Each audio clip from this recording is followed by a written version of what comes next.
Oh, so loud. This is the thing, when you're trying to do a bloody YouTube video and you've got the family in the background, you've got to put up with these noises. Anyway, look, I just want to say to you, before you start watching this, don't bother if you're not into Final Cut Pro. It will bore the socks off you. This is all about what I do with Final Cut Pro. So this is my workflow. So if you're not into Final Cut Pro, wait until tomorrow and I'll see you again then. All right? So catch you later. Bye.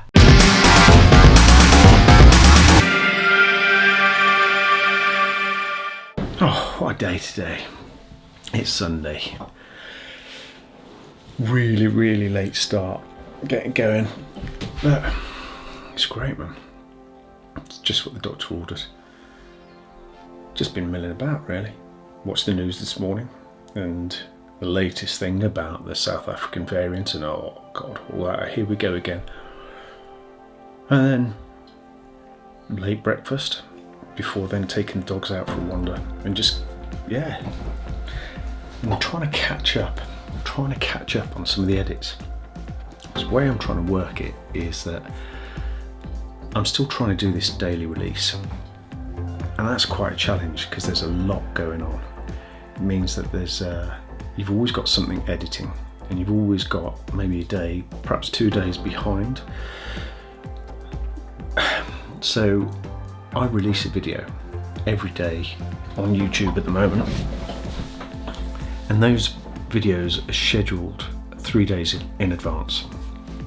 So I've got a backlog of a couple of videos, a couple of days. That takes the pressure off having to worry about getting it done, getting released that night. But it does create quite a complication because of the sequencing, trying to think the order in which things happen and the order in which the events have gone. So sometimes trying to keep track of those has meant I've had to tidy up the way that I work and the way that I catalogue things. So what I'm going to do now is I'm just going to take you through and show you what I'm doing to maintain the file structure. So this will be a bit about my workflow, how things work with Final Cut Pro, how things work with Apple Mac, and then how things get backed up into an archive. So hopefully you find it interesting, useful. There's quite a bit in there that I've been playing with for, I don't know, a couple of years, I guess, to find the best way of doing it. I don't know that I've got the best way of doing it yet, but I know that this works for me, so hopefully it'll give you some tips and tricks and you might be able to pick some stuff up. Alright, so let's crack on. By the way, it is Sunday and I haven't tidied, so just do that. Just do that and pretend it's... So first of all, let's show you what I've got going on with the computer and the way it's set up. So I've got a 3-screen setup with the main MacBook Pro M1 Pro Max 14-inch with 2 gig of SSD. Behind that, I've actually got a 10 terabyte standard platter disk, so not too expensive. 6 terabytes of that full so far, so I've got to start looking out and get another one of those lined up, or ideally an SSD based thing. If you want to send me one for a review long term, that would work. I tend to use either this screen for the editing, use Final Cut Pro 10. I've got a copy of YouTube open so I can get my editing and my sequence. So I've got a folder called Final Cut, and then within Final Cut I've got where I do my work. And this is all based on the SSD. It's on the main drive of the computer. Within each of this I've got a set of folders. So I've got a folder called Final Cut. Every time I start off a new piece of work, I always go to File, New, Library. Within Final Cut Pro Work Library that we showed earlier, a new folder, and in this case I'm going to have 2 on one. That's the year, the month, and then #17 Sunday Relaxed. There we have our new library, project library setup. So within this we're going to create a new project folder. Now this is a shortcut which is Option N. So you can see I'm just repeating it over and over. Now what I could do is create a new project. within that. So again, you can do quick tab, which is Command N, or select new, and then again. So there we have our new folder structure. So there's a new library, a new event within that library, and within there we've now got a project, an empty project with nothing in it. In this section is a template. That template contains the outline, the standard intro and the standard outro for my videos. Okay, so that example there is how we set up the folder structure. What we'll do now is we skip across to one of the ones that I created for yesterday's stuff, where I've got the footage downloaded, I've imported all my media that I want from each of the devices that I need, and then we can go through with the edit.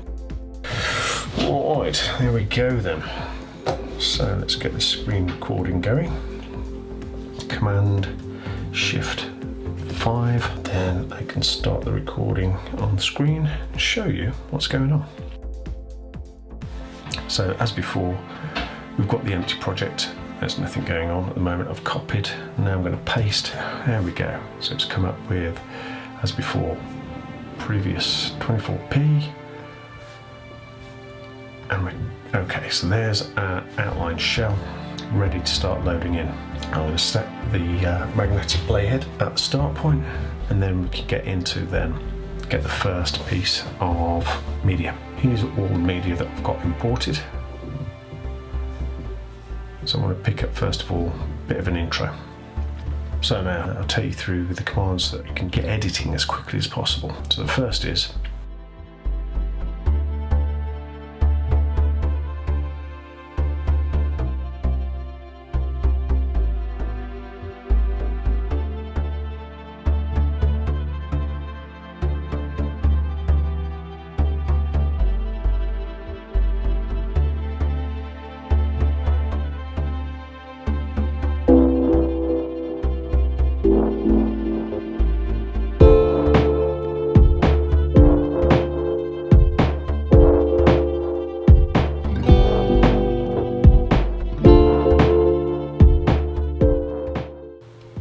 place the playhead where you want it to cut, and so this is a standard cut. Hold down the command button, then press B, and then extending the timeline at the moment, you can drag the cut forward to eat up as much of that frame that you want to be taken out. So the reason I do that is I try and edit out the spaces and the pauses in my speech as much as possible. When I'm talking, I tend to put a few brief pauses in, taking breaths and such forth, and that can ruin the continuity. So what I'm trying to do here is take that out, and so it all flows in a coherent sentence. Now, if the video camera is looking directly at me, it's really difficult to edit that out to have a sentence in without having the imagery cut at the same time. But if the camera is slightly off me, what I can do is you can actually detach the audio, and I'll come to that in a minute. Detach the audio and amend only the audio section, and so it all feeds together nicely. So we'll cover that in a minute. For now, a simple move, cutting and just merging those two records. So now when I play it back, there we go. It plays seamlessly. I'll do the same again, cutting, dragging the playhead forward, and so we've now got the same again. So majority of this is just tidying up. There we go. Do the same all the way through now. So now we've got loads of different sections, and I've just joined them up all together. Next thing we want to do is we want to start having a bit of some sounds to go with it, some music. So what I'm going to do is I'm going to flip over to YouTube Studio. So here we go, YouTube, and then down this on the left hand side here, you've got Audio Library. This is a great resource. In here, you've got all sorts of types and sounds of music.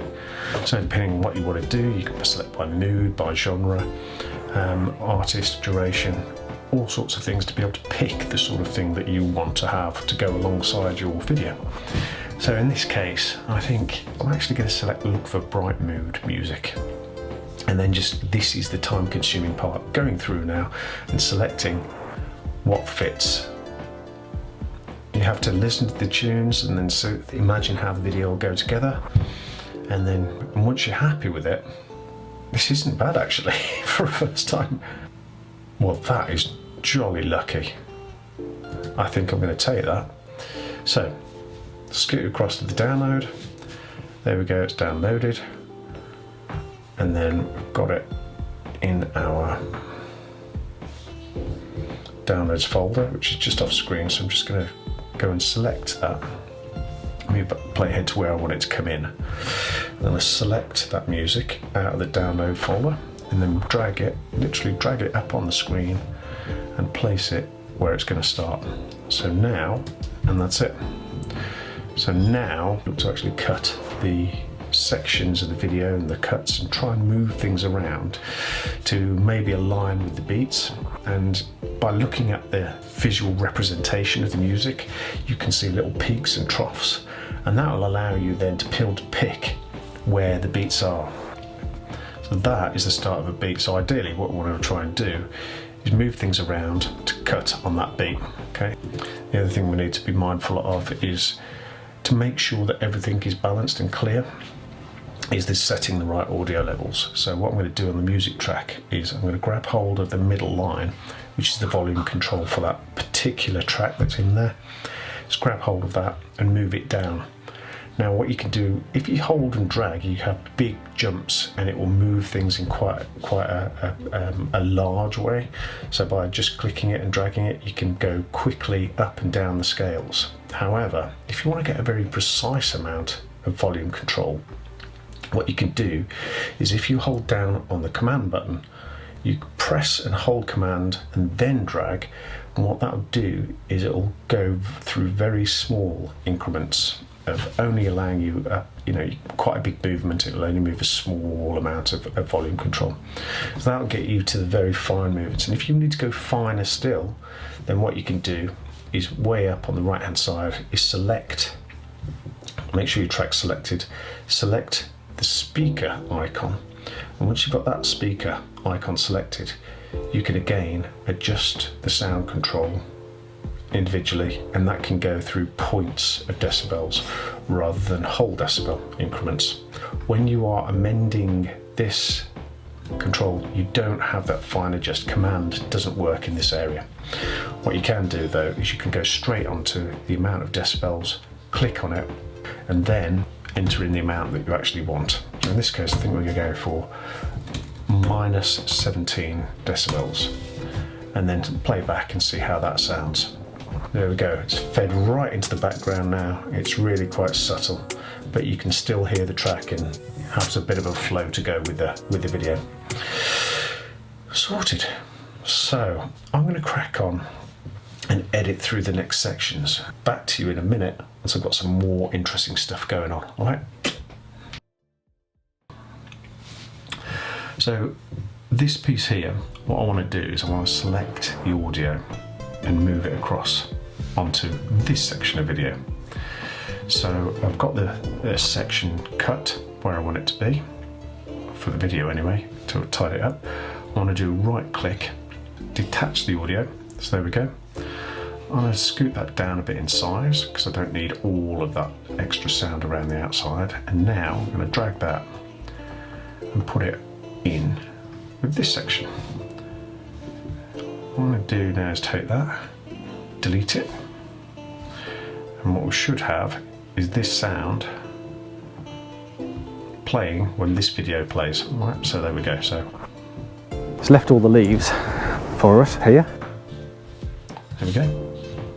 And then I'm going to do edit again. So I'm going to cut, and then delete that section.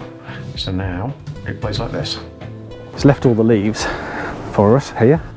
There we go. Really simple. Double click, detach audio, drag it, move it, cut it as you need, and paste it where you need. So as you can see here now, we've got multiple layers. We're starting to build up. All right. So the last step is to select the project, File and Share, and then select YouTube and Facebook, and then Next, and then tell it where you want to actually store it. So what we're going to do is we're going to put it into the library that we've created, or the one that we're working on at the moment is 16, and then we're going to store our movie, the .mov file, into that folder. One thing to be aware of, if you've got a slower MacBook, one of the things you will need to do before you get into the saving and sharing is to make sure you run modify render all. And what that will do is, if you've got any color corrections or any sound adjustments or any processing, it will apply them to the video first of all. So that needs to happen then before you can actually do the share. Once you've got that all done, then you can click go away with the share. As long as you're logged in to YouTube Studio, you can then click create, upload videos, and then using Finder, hang on, where's 16? There it is. We'll take that video and drop it onto here, and that will go away and upload it. And that is pretty much it. So yeah, that is my workflow. And if you've got any questions about it, feel free, just put them in the comments below, and I'll see what I can do to get back to you and try and update and let you know any answers. I will do some more on Final Cut Pro and how I use it, and just give some updates, some training tips, and a bit of tutorial. I'm not an expert by any means. I know the bits that I use quite frequently, and I know the bits that are really quite handy. I've started to use the shortcut keys more and more. That is becoming more necessary for doing the daily vlogs because it's faster.